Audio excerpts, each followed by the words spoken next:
everything we did sa day 1 namin sa Seoul. Dumating kami sa Incheon Airport around 6:30 ng umaga. Of course, ang una naming ginawa ay bumili ng T-Money card sa convenience store. Una namin nakita yung CU kaya dun kami bumili. Pinaloadan na rin namin ito ng 50,000 won, which tingin namin sapat na for 4 days. Una namin pinuntahan yung nabook namin na bahay para i-drop yung mga luggages. Sobrang lapit lang dito sa subway station, Green Line, which is connected sa maraming mga pasyalan dito sa Seoul. Tapos nag-brunch kami sa restaurant within the area. Ito yung first meal namin dito sa Korea. Ito na nga ang mga side dishes. Refillable nga din ang mga ito. Hindi nga namin alam kung anong tawag dito nung una kasi hindi namin mabasa. Surprisingly, masarap. Okay yung soup that day kasi galing kami sa biyahe tapos hindi naman mainit yung weather kahit May na. Around 12:30 p.m., nakarating na kami sa DDP. Nag-train lang kami. Grabe ang ganda ng architecture. And then may nadaanan kaming souvenir shop.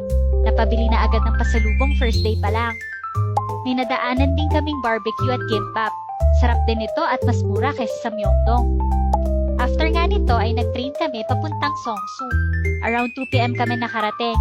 Ito daw yung shopping district dito, parang BGC sa atin. Nagkape at ice cream dahil gutom na naman. Around 4:30 p.m., nakarating na kami sa Namsan Seoul Tower. Sarado yung cable car that time due to strong winds daw. So wala kaming choice kundi mag-bus. Ang ganda dito, perfect spot for those na mahilig mag-picture. Hindi na kami umakyat ng tower kasi okay na dito. May overlooking view na. Andito din yung Love Lock. 6:30 p.m., bumaba na kami at pumunta na sa Myeongdong. Syempre, napabili na naman ang pasalubong. May pa-free taste pa nga yung store ng HBUF dito. Kumain ulit dito sa famous shopping street. Ang daming pagkain at iba-ibang tinitinda nila. Mukhang masarap lahat kung kaya lang natin tikman lahat, ano? Pero ang ending, eto, kumain na naman kami sa restaurant, Tasolsot, known for Korean pot rice meals. At after nga nito, umuwi na kami. Ang sarap ng weather kahit May na. Hindi ganun kainit sa umaga at hindi rin ganun kalamig sa gabi. Light jacket lang. Sobrang sakto ang weather na to para sa akin. That's it for day 1. Day 2 in South Korea. Today is Everland Day kaya naman sobrang excited ng anak ko. Late breakfast muna kami sa Idea Coffee malapit sa Airbnb namin. 10 a.m. na nito. Late na kami gumising kasi napagod kami kahapon. Ang hirap talaga kapag from red eye flight ka. Economy lang din ang seat namin sa plane kaya hindi naman ganun kasarap ang tulog. Diretso gala din ng day 1 kaya kailangan namin bumawi ng tulog. As a trentahin, gusto namin maka at least 7 hours of sleep. After nga kumain ay bumiyahe na kami papuntang Everland. Nadaanan namin itong Myeongdong Cathedral. Sikat din na tourist spot ito dito sa Seoul. Tapos sumakay na kami ng bus. Wala kasing train papuntang Everland. Higit 1 oras ang biyahe. Hindi na nga pala part ng Seoul ang Everland. 12:15 p.m. nakarating na kami. Nabook namin yung ticket namin via Klook for 1,891 pesos. Wala din pila that day, siguro dahil tanghali na. Ang dali lang ng process, scan lang yung QR tapos pwede ka na pumasok. Sobrang saya ng anak ko nung nakita niya yung malaking sheep na statue. Favorite animal niya kasi ang sheep, palagi niya ito dinodrawing. Wala pa man din napupuntahan, binili agad ni Ninang ng souvenir. Sobrang saya niya kahit alpaca plushie ito. Una naming nakita itong butterfly dreaming garden. Walang pila kaya pumasok na kami. Tuwang-tuwa ang mga bata sa mga butterflies, ang dami ding picture spot sa loob.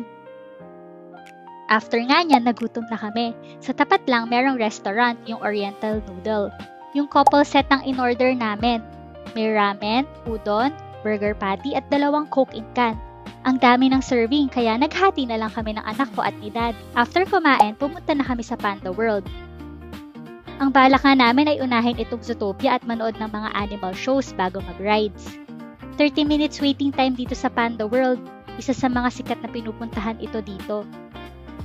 Nanood din kami ng Sea Lion Show at Bird Show. Tapos nakita namin itong mga alpaca. First time nga namin makakita nito. Meron ding capybara. At eto na, yung Sheep and Alpaca Show. Tumang-tuwa ang anak ko na nakita siya ng totoong sheep. Nabigyan pa nga siya ng badge kasi sobrang participative niya. Kahit hindi naman niya naiintindihan yung sinasabi ng caretaker. Binilan siya ng daddy ng sheep na plushie. After nito, nanood kami ng circus. World class, hindi namin na video kasi bawal. Isa ito sa mga bagong attraction dito sa Everland. Nagutom na kami kaya nag-snack na. Around 6:45 PM na nga nung nag-start kami mag-rides. Si Daddy at anak ko sumakay ng mga pambatang rides, habang kami pumila na dito sa Monimo Rush. World's tallest roller coaster daw ito at made of wood siya. Isang oras ang waiting time dito. Bawal din mag-video at hindi ko tatangkain. Sobrang sulit ng ride na ito para sa mga mahilig sa extreme ride. Hindi kami nabitin kasi ang haba ng roller coaster. At pagkatapos nga, naabutan na kami ng night parade. Nanood na din kami ng fireworks after ng parade. Around 9:30 PM, umuwi na kami. At dahil gabi na nga, sa malapit na convenience store na lang kami kumain. Ang saya sa Everland, hindi lang ito pambata, tsak na mag-e-enjoy pati adults. Hindi nga namin napuntahan lahat dahil sa laki ng Everland. Madami pang extreme rides at iba pang animals. Sana makabalik tayo dito. That's it for day 2. Welcome back to Seoul! It's our day 3. Umalis kami ng Airbnb around 10 na ng umaga. Late na naman nga kami nagising dahil tinapos namin yung fireworks sa Everland kahapon. For today, ang unang pupuntahan namin ay ang Iksondong Village. Nag-train lang kami. Dito nga namin balak mag-breakfast. 10:30 na ng umaga nung dumating kami dito sa Jayundo. Sikat na tindahan ng salt bread. 4 na pirasong tinapay ang laman ng isang pack. Perfect for breakfast, gutom na kami. Sa tapat nito, merong cafe, yung Sikmul Cafe and Bar. Ang Instagrammable nitong cafe na ito. Nagkape lang kami dito tapos umalis na. Isa ang Iksondong Village ang pinaka-charming na lugar sa Seoul dahil puno ito ng traditional hanok houses na may modern and cute cafes and shops. Ang daming picture spots. 11:45 PM, nakarating kami dito sa Bukchon, Mugunghwa. Ito yung restaurant ni Hamsi, yung sikat na mukbanger. Ito talaga yung sadya ko dito sa Korea kasi palagi ako nanonood ng vlogs niya. Pangarap ko kasi maging isang mukbanger kaya na-inspire ako sa kanya. In-order namin yung sundeguk. Korean blood sausage ito. Malasa at savory yung sabaw niya. Tapos may unique na texture galing sa sunde. At medyo maanghang yung sabaw. First time nga namin nakakain nito, masarap pala siya. Hindi namin in-expect na ganito siya ka-comforting. After nga kumain, nag-train na kami papuntang Gyeongbokgung. Around 1 PM kami nakarating dito. Nadaanan nga namin yung statue ni King Sejong the Great. Nakakatuwa naman yung mga locals dito, pa-relax-relax lang oh. Siguro namimiss nila yung init ng araw. Dire-diretso lang nakarating na kami sa Gyeongbokgung Palace. Hindi kumpleto ang Seoul trip kung hindi namin ito pupuntahan. Nakaka-amaze nga yung traditional Korean architecture at parang mapupunta ka talaga sa historical K-drama scenes. Natsyempohan pa nga namin yung drill ng mga royal guards. Kapag nga naka-handbook ka dito, free yung entrance mo sa loob ng palace. Pero okay na kami dito sa bungad kaya hindi na kami nag-rent ng handbook. Andito din yung National Palace Museum of Korea. Free lang entrance dito. Perfect for those na mahilig pumunta ng mga museums katulad nitong mga kasama ko. 3:30 ng hapon, nakarating na kami sa Bukchon Hanok Village. Nag-train kami papunta dito at medyo mahabang lakarin. Ang ganda dito at ang tahimik. Masisita ka kapag nag-ingay ka kasi residential area ito. Perfect for walking tours at picture taking. Around 4:30 PM, umalis na kami dito at pumunta na sa Yowinaru. Ito yung subway station malapit sa Han River at Yeouido Hangang Park. Para sa mga runners itong station na to. May lockers, eating room, powder room at warm-up cool-down area. Naisingit pa nga namin tumakbo dito, no? Ang sarap tumakbo, fresh air. Ang daming nagpipiknik dito, ang saya. Sunday kasi nung nagpunta kami. Around 8 PM, nakarating na kami dito sa Jongsamyuk. Hindi kompleto ang Korea trip kung hindi magsasamgyupsal. Ang juicy ng pork. Hindi nga dito anli pero nabusog naman kami.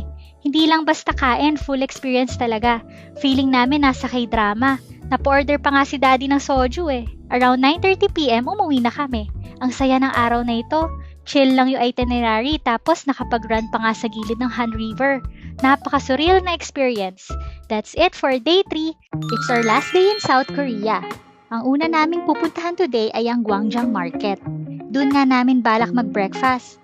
Nadaanan namin itong Chongyechon Stream. Dito sinut yung iconic river scene sa Lovely Runner. Around 10:45 ng umaga, nakarating na kami dito sa Gwangjang Market. Itong anak namin, gutom na. Nagpabili nitong kakanin na may palaman sa loob. Akala nga niya mochi yan, buti kinain pa din niya. Ang linis ng palengke nila rito. Nadaanan namin itong iba't ibang kimchi. Kung pwede lang mag-uwi nito sa Pilipinas, no? Ito pa, mga fresh seafood.